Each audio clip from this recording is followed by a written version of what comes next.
देखिए, आज इस मामले में स्वाति तोमर ने सरेंडर किया है विजिलेंस ब्यूरो के सामने, और इनकी जो भूमिका अभी तक दर्शाई गई है उस भूमिका के तहत इनके अकाउंट्स में 30 से 35 करोड़ रुपए इनके अकाउंट्स में आया था।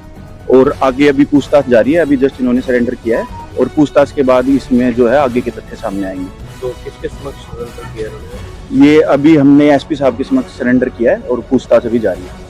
तो जो आपके क्लाइंट है उनके खाते में कितने पैसे भेजे थे और कहाँ आगे ट्रांसफर किए गए थे, ये भी जानते हैं? देखिए, स्वाति तोमर जी एक बहुत ही होनहार और वो टीचर बैकग्राउंड से रही हैं, बड़ी होनहार लेडी हैं, और इनको बस ट्रस्ट में इन्होंने अपने खाते दिए थे, वो भी कुछ और पिक्चर दिखा के दिए गए थे कि आपको कोई सब कॉन्ट्रैक्टर बनाया जा रहा है, और सब कॉन्ट्रैक्टर के तहत इनको कुछ डॉक्यूमेंट्स भी दिखाए गए थे। क्योंकि मैं आपको ये बता रहा हूँ कि वो होनहार हैं, पढ़ी लिखी हैं, तो एक जो जनरली चेक करना होता है कि कहीं से अगर पैसा आ रहा है तो आप ऐसे ही अकाउंट नहीं दोगे। तो ऐसा नहीं है कि किसी ने अकाउंट मांगा और इन्होंने अकाउंट दे दिया और उसमें इतनी ट्रांजैक्शंस हो गई।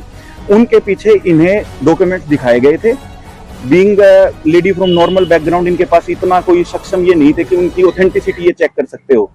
तो इनको कुछ डॉक्यूमेंट दिखाए गए, इनको ये दिखाया गया कि जो सारा पैसा आना है वो व्हाइट में आना है, अकाउंट्स में आना है, और फिर जो पैसा आया वो आया भी व्हाइट में और अकाउंट्स में आया। तो शक की कोई गुंजाइश इनको थी नहीं। अदरवाइज अगर हम स्वाति तोमर जी के बैकग्राउंड की बात करें तो वो टीचर रही हैं और अभी भी वो एडमिनिस्ट्रेटिव सर्विसेज की एस्पिरेंट्स हैं।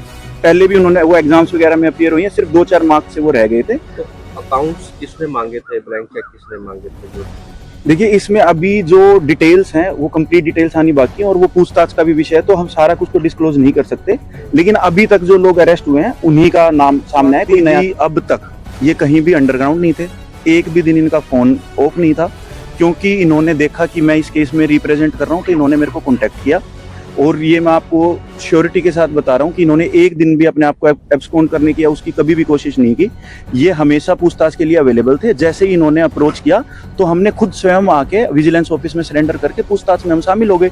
यही चीज दर्शाती है कि हमने इसमें कोई भी जो स्कैम हुआ है उसमें Swati ji actively she was not participating. और अब जब उनका जांच में सहयोग करने का टाइम आया है तो वो पूरी तरह से जांच में सहयोग कर रहे हैं। ट्रांसफर करवाई थी हम मनी इतनी, उसके बाद कुछ अन्य खातों में भी ट्रांसफर हुई इनके खाते से? देखिए, इसमें स्वाति जी के जो खातों में पेमेंट आई वो कभी भी 20 मिनट से ऊपर इनके खातों में नहीं रुकी। जैसे ही इनके खाते में पेमेंट आती थी साथ के साथ वो पेमेंट जो है आगे ट्रांसफर कर दी जाती थी। आज तक भी स्वाति जी को ये नहीं पता कि उनके खातों में कंप्लीट पेमेंट कितनी आई और वो किस किस को ट्रांसफर की गई। इन्होंने गुड फेथ में जो डॉक्यूमेंट्स देखे थे उस हिसाब से जो आगे अकाउंट्स खुलवाए गए वो भी उन अन्य व्यक्तियों के द्वारा ही खुलवाए गए थे। जो पेमेंट आगे ट्रांसफर की गई वो भी उन अन्य व्यक्तियों के द्वारा ही की गई थी। अगर पूरी मनी ट्रेल को देखा जाए तो out of 35 crore rupees not even a single penny has been used by Swati Tomar herself और by any of her relatives.